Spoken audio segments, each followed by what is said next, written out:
Hello friend, कैसे हैं आप सब। आई होप कि आप लोग सब बहुत अच्छे होंगे। तो आज जो हम लोग पढ़ने जा रहे हैं वो है ग्रोथ एंड डेवलपमेंट के बारे में, वृद्धि और विकास के बारे में। इसमें बहुत सारे बच्चों को बहुत कन्फ्यूज़न रहता है। जनरली सब यही समझ लेते हैं कि ग्रोथ और डेवलपमेंट जो है एक ही है, लेकिन इनमें थोड़ा सा डिफरेंस है। वो क्या है वो हम लोग जानेंगे, ठीक है। तो विकास विकास क्या है। विकास का तात्पर्य शारीरिक, मानसिक, सामाजिक, नैतिक, भावनात्मक, क्रियात्मक और भाषात्मक परिवर्तनों के अनुक्रम से है। इसका तात्पर्य है कि विकास के अंतर्गत सभी प्रकार के विकासों को सम्मिलित किया जाता है, चाहे वो शारीरिक हो, मानसिक हो, सामाजिक हो, नैतिक हो या किसी भी तरह का विकास हो, वो विकास के अंतर्गत सम्मिलित हो जाता है, ठीक है। विकास की क्रिया जो है मानव के गर्भधारण से लेकर मृत्यु पर्यंत तक होते रहता है। अब अरिस्तु का एक कथन विकास को लेकर वो हम लोग जानते हैं। अरिस्तु के अनुसार जो है विकास आंतरिक एवं बाह्य कारणों से व्यक्ति में परिवर्तन से है। व्यक्ति में कुछ भी परिवर्तन आता है, चाहे वो आंतरिक हो, बाह्य हो, वो विकास में सम्मिलित हो जाता है। विकास के लक्षण। विकास एक जीवन प्रयत्न चलने वाली प्रक्रिया है जो कि गर्भधारण से लेकर मृत्यु पर्यंत तक चलती रहती है। गर्भधारण से लेकर मृत्यु तक चलती रहती है। विकास प्रायः व्यवस्थित, प्रगतिशील और नियमित होते हैं, क्योंकि बालक चाहे कहीं का भी हो, किसी भी देश का हो, लेकिन वो पहले शैशवावस्था में रहता है, फिर बाल्यावस्था में, फिर किशोरावस्था में ही जाता है। इसीलिए व्यवस्थित, प्रगतिशील और नियमित परिवर्तन है, ठीक है। पहले शैशवावस्था के बाद बाल्यावस्था आता है, डायरेक्ट किशोरावस्था नहीं आ जाता है। विकास बहुत ही लचीला होता है विकास, क्योंकि इसमें बाह्य कारणों का बहुत ही विशेष प्रभाव पड़ता है। वातावरण, पर्यावरण, ये सब बहुत ही इम्पोर्टेंट रोल अदा करता है विकास को लेकर। जैसा परिवेश में बालक रहता है वैसा ही उसका विकास भी संभव है। विकास मात्रात्मक भी हो सकते हैं। विकास का भाग है वृद्धि। हाँ, विकास का भाग होता है वृद्धि। वृद्धि विकास के साथ सम्मिलित भी कह सकते हैं, अलग भी कह सकते हैं, और ये भी कह सकते हैं कि ये केवल विकास का एक भाग है, क्योंकि ये फिजिकल डेवलपमेंट है और ये संपूर्ण विकास है इसके अंतर्गत। अब हम लोग वृद्धि के बारे में ही जानने वाले। वृद्धि क्या है, ठीक है, किस प्रकार वृद्धि और विकास एक दूसरे से भिन्न भी है और संयुक्त भी है। तो वृद्धि जो होता है, वृद्धि का अर्थ, वृद्धि का अर्थ होता है बालकों के शारीरिक संरचना का विकास, जिसके अंतर्गत लंबाई, भार, मोटापा, अन्य विकास भी सम्मिलित होते हैं।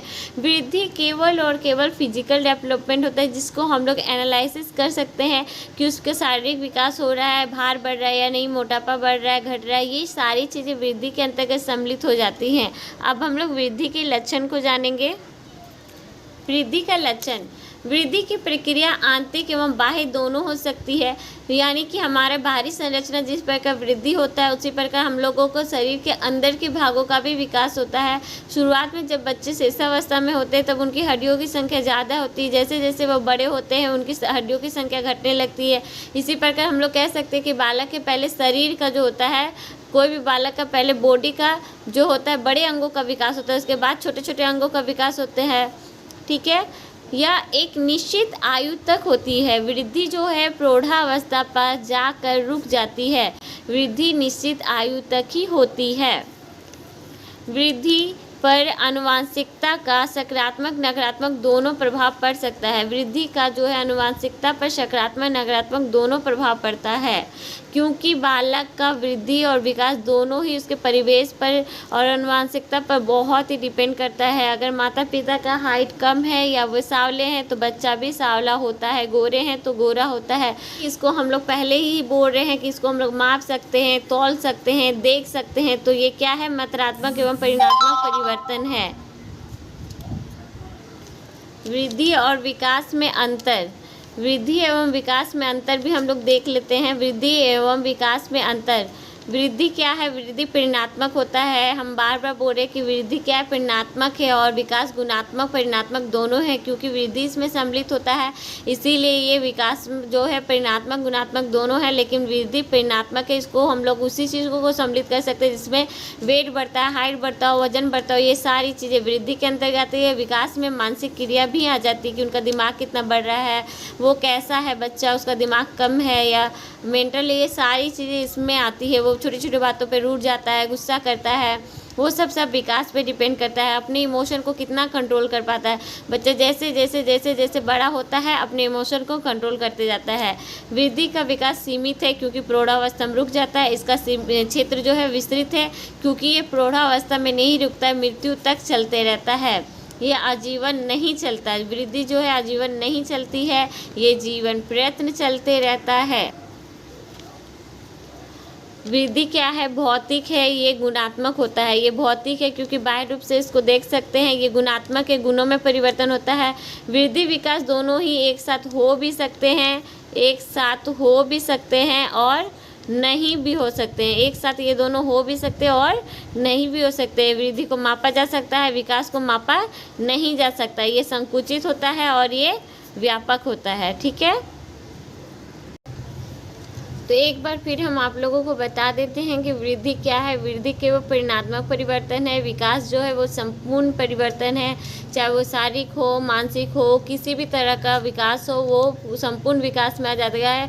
वृद्धि केवल और केवल शारीरिक परिवर्तन है जिसमें भार, आंतरिक भाग, बाह्य भाग, ये सब में परिवर्तन होता है। ठीक है, वृद्धि और विकास से एक क्वेश्चन हम आपको पूछ रहे हैं। वृद्धि एवं विकास के संदर्भ में निम्नलिखित में से कौन सा कथन सही है? आप लोग बताएं। वृद्धि विकास की प्रक्रिया का एक चरण होता है जिसका क्षेत्र असीमित है। पहले यहाँ देख लीजिए कि वृद्धि विकास की प्रक्रिया का एक चरण होता है, सही है, जिसका क्षेत्र असीमित है। ये गलत है क्योंकि वृद्धि का क्षेत्र क्या है? सीमित है। नेक्स्ट है हमारा जो है ऑप्शन, विकास स्वयं में एक विस्तृत अर्थ रखता है एवं वृद्धि इसका एक भाग है। ये सही है। ठीक है, वृद्धि क्या है? इसका केवल एक भाग है।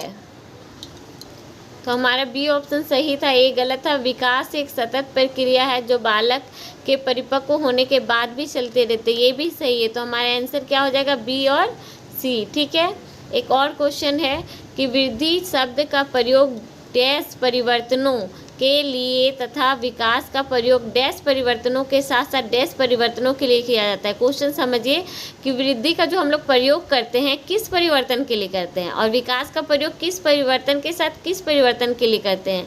तो वृद्धि का प्रयोग सबसे पहले व्यवहारिक तो होगा नहीं, हम लोग एक नंबर ऑप्शन से ही देखेंगे, व्यवहारिक होगा नहीं। इसमें भी व्यवहारिक दिया है तो होगा नहीं। परिणात्मक हो सकता है और परिणात्मक, दो ऑप्शन हम लोग को मिल गया। तो समझिए कि वृद्धि का प्रयोग परिणात्मक और विकास का परिणात्मक तथा व्यवहारिक, ठीक है, या फिर परिणात्मक वृद्धि का विकास जो परिणात्मक और विकास का व्यवहारिक के साथ परिणात्मक का प्रयोग होता है।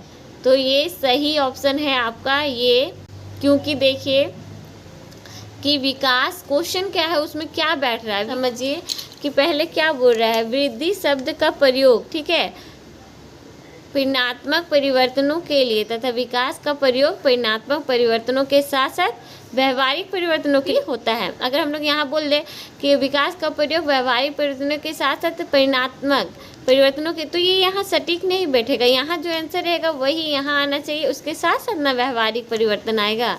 ठीक है, तो एग्ज़ाम सेंटर में ध्यान देकर क्वेश्चन का आंसर दिया कीजिए, क्योंकि ये दोनों क्वेश्चन में बहुत बच्चों को जो है कंफ्यूजन हो सकता है, लेकिन ज़रा सा आप लोग अगर ध्यान देते हैं तो आपको पता चल जाएगा ये ऑप्शन सही है और ये ऑप्शन गलत है। ठीक है, थैंक यू। आई होप आप लोगों को वीडियो बहुत अच्छा लगा होगा। अगर आप लोगों को वीडियो पसंद आए तो प्लीज़ लाइक कीजिए, शेयर कीजिए, कमेंट कीजिए, और इसी तरह हम अच्छे अच्छे वीडियो आप लोगों को लाते रहेंगे, इजी लैंग्वेज में समझाते रहेंगे, ताकि आप लोगों को बहुत अच्छे से समझ में आ जाए। Thank you so much.